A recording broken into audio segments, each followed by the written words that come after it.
Options chapati రోటీ కాకుండా సంతృప్తిగా rice కూడా తినవచ్చు. Doctor rice, sugar free rice, doctor rice, diabetic rice, sugar పెన్సని బియ్యం, డాక్టర్ రైస్.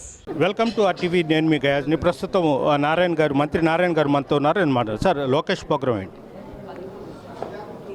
ఏదైతే విఆర్ హై స్కూల్ యాక్చువల్గా ఎలక్షన్స్కి ముందు నేను రీఓపెన్ చేస్తానని చెప్పా. ఇది 1879లో స్థాపించిన స్కూలు. ఈ స్కూల్ని మూసేశారు గత ప్రభుత్వం. అయితే ఎలక్షన్స్ ముందు మాట చెప్పిన ప్రకారం మాట తప్పకుండా ఈ స్కూల్ని అటు నారాయణ విద్యా సంస్థలు మా కుమారులతోనూ ఎన్సీసీ గ్రూప్తోనూ ఈ మొత్తాన్ని యాక్చువల్గా రెనోవేట్ చేశాం. చాలా చాలా చక్కగా రెనోవేట్ చేశారు. మంచి ఎక్విప్మెంట్, ఇన్ఫ్రాస్ట్రక్చర్ పిల్లలకి ఇచ్చారు. అడ్మిషన్ కూడా ఒకే రోజు యాక్చువల్గా నిరుపేదలకు ఇచ్చారు. తల్లులు లేని పిల్లలకి, తండ్రులు లేని పిల్లలకి, పాసి పని చేసుకునే లాంటి వాళ్ళకి, కూలి వాళ్ళకి నిజంగా వాళ్ళ కళల్లో ఆనందం అంతా ఇంత కాదు. అయితే క్లాసులు స్టార్ట్ చేశారు. బిల్డింగ్ని ఇనాగ్రేషన్ చేయలేదు. రేపు ఉదయం 9 గంటలకి గౌరవనీయ విద్యాశాఖ మంత్రి లోకేష్ గారు వస్తారు. వారి స్కూల్ని ఇనాగ్రేషన్ చేసి పేరెంట్స్తోనూ పిల్లలతోనూ వాళ్ళతో మాట్లాడి యాక్చువల్గా పోవడం జరుగుతుంది. దీనికి విద్యాశాఖ మంత్రికి నేను విషయం చెప్పిన వెంటనే ఈ స్కూల్కి యాక్చువల్గా పర్మిషన్ ఇచ్చి స్టాఫ్ని అపాయింట్ చేశారు. వారికి విద్యార్థుల తరఫున, తల్లిదండ్రుల తరఫున, నెల్లూరు ప్రజల తరఫున విద్యాశాఖ మంత్రి ప్రత్యేక ధన్యవాదాలు తెలియజేస్తాం. ఒకటి అంటే భిక్షాటం చేసే పిల్లలు కూడా వచ్చి ఈ స్కూల్లో మేము చదువుకుంటాము అని రావడము, అంటే దీన్ని బట్టి చూసుకుంటే మీరు ఈ స్కూల్ని డెవలప్ చేయడము, కార్పొరేట్ స్కూళ్ళకు ధీటుగా చేయడం మొత్తం చూస్తే ఆల్ పార్టీస్, వైసీపీ కానీ, బీజేపీ కానీ, టీడీపీ మొత్తం అభినందిస్తున్నారు మీకు. అంటే నిరుపేదలకి ఏ స్థాయి గల వాళ్ళకి ఈ స్కూల్లో అవకాశం కల్పిస్తుంది. అంటే యాక్చువల్గా కొంతమంది పిల్లలు బస్టాండ్లలో అడుక్కుంటున్నారండి. అది కరెక్ట్ కాదు. దానికి విద్యాశాఖ మంత్రి కూడా వాళ్ళని ఐడెంటిఫై చేసి ఎడ్యుకేషన్ టీమ్ని యాక్చువల్గా ఆదేశించారు. దాంతో ఇప్పుడే జిల్లా జాయింట్ కలెక్టర్కి, మున్సిపల్ కమిషనర్కి, లేబర్ కమిషనర్ గారికి సంబంధించి వాళ్ళందరికీ కూడా యాక్చువల్గా ఇన్స్ట్రక్షన్ ఇచ్చాము. సాయంకాలం 6 గంటలకల్లా ఆ పిల్లలు ఆత్మకూరు బస్టాండ్లో కానీ లేదా మన ఆర్టీసీ వచ్చి ఉన్నారు. ఒక పిల్లోడిని తీసుకొచ్చారు. వాడే చెప్పాడు, 4 ఉండారు వెంకటేశ్వరపురంలో నాతోటేనని. ఇంకా ఎవరైనా ఉంటే వాళ్ళందరినీ కూడా ఐడెంటిఫై చేసి 6 గంటలకు తీసుకొస్తే వాళ్ళకి స్కూల్లో అడ్మిషన్ ఇస్తాం. వాళ్ళకి తల్లిదండ్రులు వాళ్ళు ఉంటే ఇంటి నుంచి వస్తారు. లేదు అంటే యాక్చువల్గా వాళ్ళందరికీ వెంకటేశ్వరపురంలో టిట్కో హౌసెస్లో అకామిడేషన్ ఏర్పాటు చేసి ఒక ఎల్డర్ పర్సన్ లేడీని కూడా యాక్చువల్గా ఒక 55 ఇయర్స్ దాటిన ఒక లేడీని యాక్చువల్గా వాళ్ళకి సేఫ్ గార్డ్కి పెట్టి వాళ్ళకి కావాల్సిన ఇతర వసతులు కూడా ఏర్పాటు చేయాలని యాక్చువల్గా మున్సిపల్ కమిషనర్కి జేసీ గారికి చెప్పాను. ఈవినింగ్ 6 గంటలకు ఆ పిల్లల్ని తీసుకురమ్మన్నా. ఎంతమంది ఉంటే అంతమంది. అంటే ఆ వచ్చిన పిల్లవాడు నీతో ఎంతమంది ఉన్నారంటే 4 అని చెప్పాడు. వాళ్ళందరూ ఎక్కడ ఉన్నారంటే వెంకటేశ్వరపురం అన్నారు. ఆ 4 సాయంకాలం తీసుకురమ్మన్నాను. ఇంకా కూడా ఆ 4 ద్వారా ఎవరన్నా ఉంటే వాళ్ళని కూడా తీసుకురమ్మన్నాను.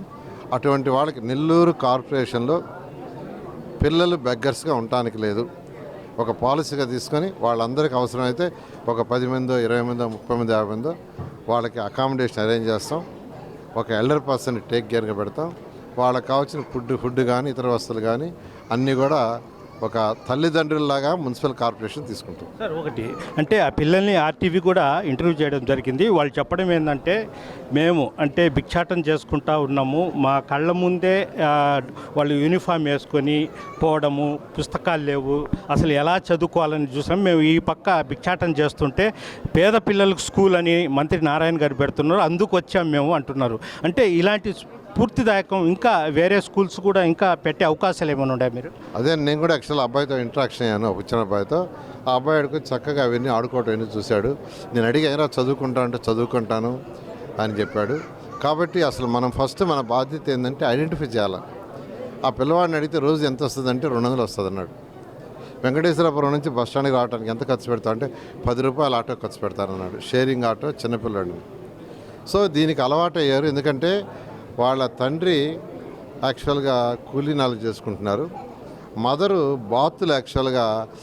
బాతులు తోలటం, అంటే జనరల్గా బాతులు తోలేవాళ్ళు ఏంటంటే 2 నెలలు 3 నెలలు బయటకు వెళ్తారు, అలా పోతుంది. అందువల్ల తల్లిదండ్రుల యొక్క క్రమశిక్షణ లేనందువల్ల అలా తయారయ్యే పిల్లలు. అది చేయాల్సిన బాధ్యత ప్రభుత్వానికి.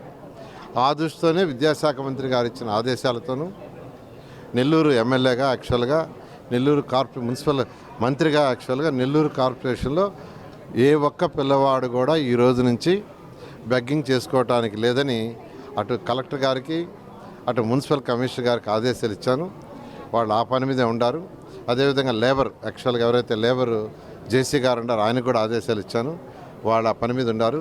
సాయంకాలం 6 గంటలకు అలా ఐడెంటిఫై చేయమన్నాను. ఫ్యూచర్లో కూడా ఏ ఒక్క పిల్లవాడు కూడా అడుక్కోవటానికి లేకుండా వాళ్ళు చదువుకోవాలి.